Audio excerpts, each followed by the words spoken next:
Hi, salamat. Maaraw na. So, good morning mga boss. Meron tayong dumating na motor. Yan, basang-basa pa ng tubig, ulan. Pakita ko lang sa inyo. Ayan, baba ng odo, 8,600 lang, no? Pakita ko lang kung ano nangyari dito. Subukan natin maayos tong kanyang low beam, no? No? Ng headlight. High beam. Sa high beam wala namang problema. Ng mini driving light. Ayan, no? Sa low beam, ayan, no? Yung tsura. Try natin magbusina mga boss. Kung paano ginawa nila sa busina.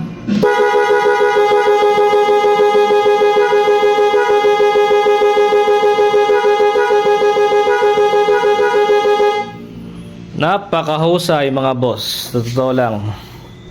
Bukod sa kung yung busina, sablay pa ang wiring, no?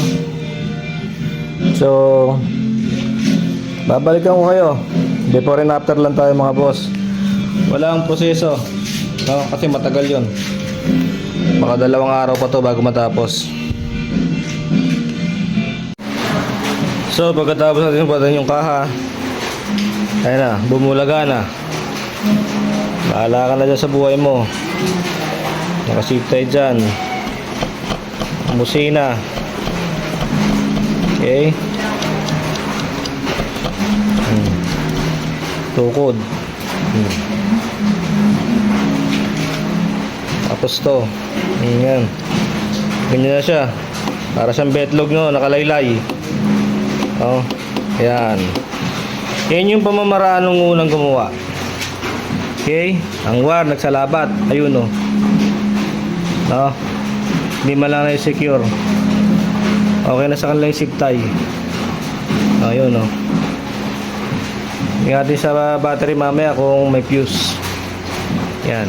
Nilaslas pa yung susian. Ang galing. Hindi man lang talaga naman.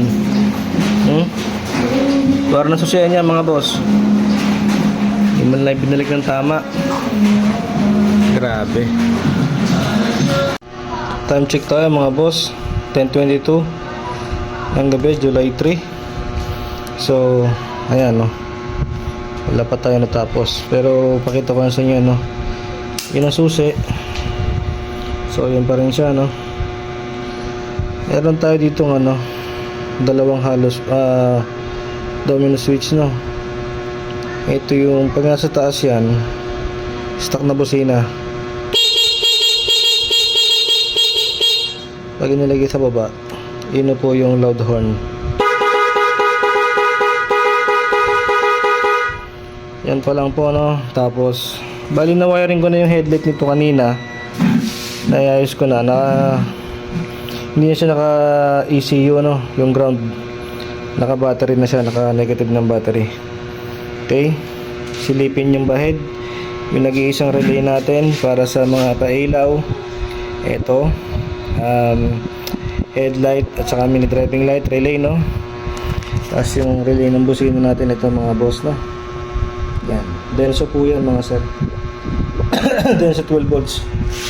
Okay, so iayos ko na lang yung wiring ng mini driving light. Ang wiring ng mini driving light, dito yung switch nya, no? Ito, bali low beam yan, tsaka high beam ng mini driving light, no?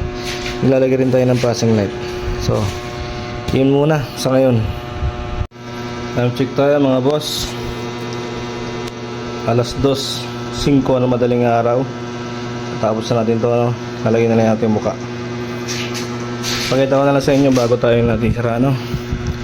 Relay na mini driving light. Ito, balas na mini driving light. Relay ng headlight, mini driving light. Balas na mini driving light. Relay ng busina. Dual horn, PIA. Stock horn. Okay na. So, mamaya i-video natin, no? Ito yung selector ng busina sa mini driving light, low beam, high beam. Passing light natin mga boss. Nagbutas tayo dito ng buton. para meron tayong passing light. Update tayo kay Beat. Ginagawa natin. Nilabas ko na at merong bagong motor doon sa loob.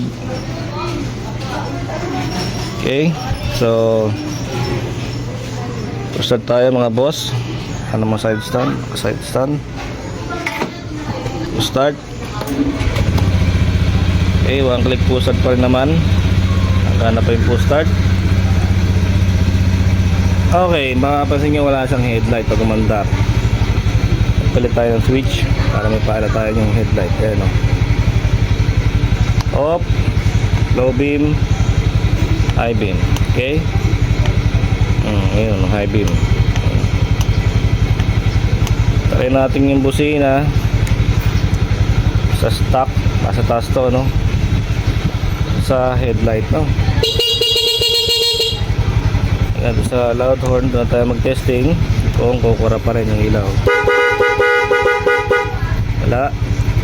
Sa high beam,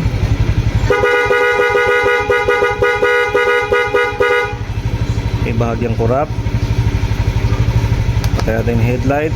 Sa low beam na mini driving light, low beam na mini driving light. Busina tayo sa loud horn. Tapos sa high. Yun. Nakikita nyo sa cellphone di makita, pero sa mata kita yan, may kurap. Yung mini driving light hindi po sa atin galing yan mga boss, no? Ayan, hindi naman vibrate, sadyang kurap.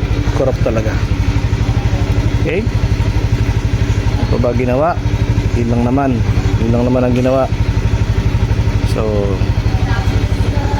wala problema charging nito mga boss, no? Charging nito goods pa naman. So yun lang ginawa natin sa motor na to. Inabot tayo ng 2:00. Maraming salamat po.